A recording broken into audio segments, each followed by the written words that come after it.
The people that are in correctional facilities are kind of protected and in quarantine.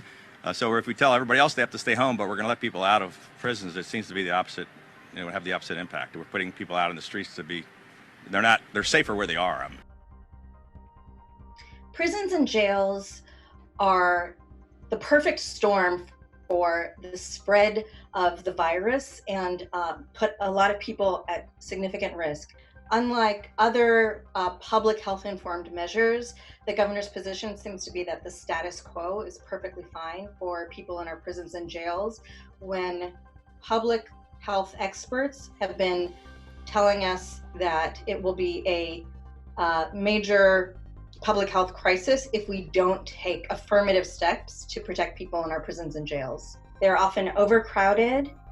People have no access or very limited access to cleaning supplies. For example, in jails and prisons around Maryland, hand sanitizer is banned.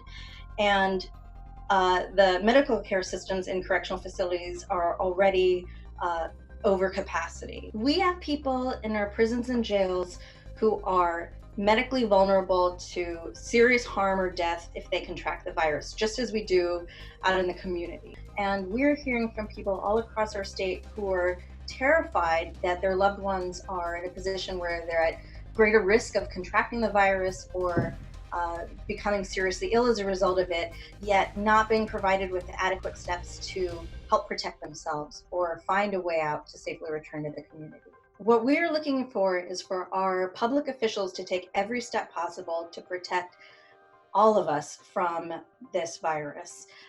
That means really following the guidance provided by public health officials that what we need to do with respect to our prisons and jails is limit the number of people going in, release as many people as we can who are vulnerable to serious harm, and take adequate steps to provide for hygiene and medical care and other planning for people who remain in our facilities. We're calling on our elected officials and our public officials and really our entire communities to come together to make sure that as many of us as possible are remain safe and healthy during this difficult time.